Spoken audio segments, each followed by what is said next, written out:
Hello everyone, welcome to one more video. In this video, we will be discussing about the RBI's new regulation on microfinance institutions. What are microfinance institutions? What are NBFCs? And why do we need such microfinance institutions? That will be the course of today's discussion. Let's begin. Let's see the context. Microfinance institution welcome RBI's regulatory framework for microfinance loans. So something is being done.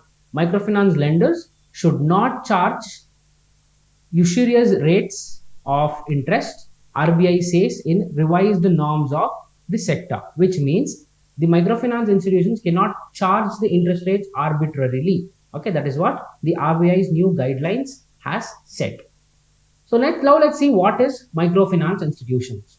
Microfinance is a banking service provided to unemployed and low income individuals or groups who otherwise would have no access to the financial services, which means in order to have financial inclusion in the areas where the penetration of public sector banks is very less, we have microfinance institutions that are working and solving the problem of the financial inclusion.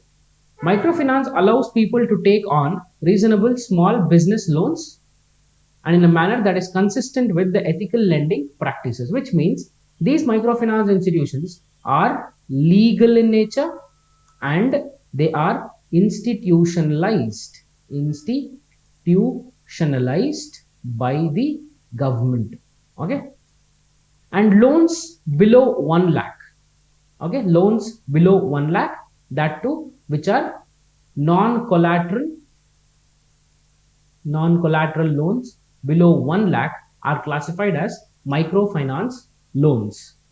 What is the new regulation? The RBI circular said any loan that is below 3 lakh rupees for an household is said to be a microfinance loan and it is said to be lent by the microfinance institution. Okay, any loan below 3 lakh rupees for an household is considered as a microfinance loan. Loan repayment should not be more than 50% of the income of the household. For example, the income of the household is 100 rupees and with an EMI should not be cutting more than 50 rupees. Okay, 50% of the loan should not be the repayment. Okay, that is what the statement means. The Reserve Bank of India has removed cap on the interest rate charged by the microfinance institutions, bringing them to the same level as public sector banks. Now, while charging interest rates on loans, the public sector banks and microfinance institutions, they are at the same level.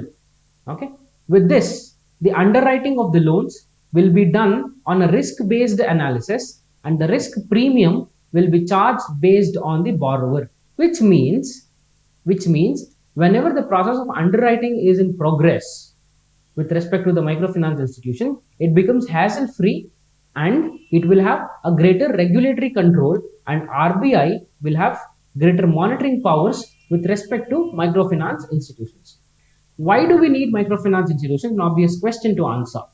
The first objective or the first importance of the microfinance institution is that the World Bank data recently says that 1.7 billion people across the globe have no access to financial resources, okay, whatsoever. Any institutionalized financial resources, 1.7 billion people around the globe, that is almost 170 crore people out of around 750 crores, that is said to be the world's population. 170 crore people have no access to any kind of financial institution or the formalized lending process. The second one, microfinance in India caters to around 10 crore underprivileged Indians. Underprivileged and low income individuals, around 10 crore people are being benefited by microfinance institutions. Types of microfinance institutions. What are different types? First one is a credit union, okay, where the people pool the funds, and then it is lent to a person. That is a credit union. NGO Non-governmental organization, some of the non-governmental organizations also works as microfinance institutions. And public sector banks which are a major lending partners, retail lending partners, also works as a microfinance institution. Now let's see some of the important things about NBFC, that is non-banking financial corporation, NBFC. The Department of Non-Banking Supervision, DNBS, of the RBI is entrusted with the responsibility of the regulation and the supervision of NBFC. A non-banking financial company, NBFC, is a company registered under the Companies Act of 1956, and remember, it is not registered under the RBI Act or Banking Regulation Act. It is registered under the Companies Act of 1956. What are the features of NBFCs? NBFC cannot accept demand deposits, DD for that matter, do not accept demand deposits. What are demand deposits? Whenever, suppose, imagine this is a bank. You have deposited 200 rupees into the bank in your savings bank account. Whenever you go through a remittance challan, whenever you want to withdraw money, and that particular process is called as demand deposit. So whenever you demand, your deposit is given away. So that is demand deposit. So they cannot accept demand deposits. NBFCs do not perform a part of payment and settlement system and cannot issue checks drawn on its behalf, which means NBFCs cannot be a part of government process. For example, a government employee who is getting a loan through SBI or a Canara Bank cannot have an NBFC account through which the government will pay that particular individual or a civil servant. Deposit insurance facility of the Deposit Insurance Credit Guarantee Corporation is not available to the depositors of NBFCs. For example, there is a deposit insurance. For example, imagine you have deposited 5 lakh rupees in an NBFC and 5 lakh rupees in a public sector bank. Whenever the bank is bankrupt, whenever the bank has lost all of its assets and wants to liquidate, then these 5 lakh rupees in the public sector banks would be repaid, not the entire amount, partly would be repaid by Deposit Insurance and Credit Guarantee Corporation of India, because it is an insurance to the deposit that we have made with the bank.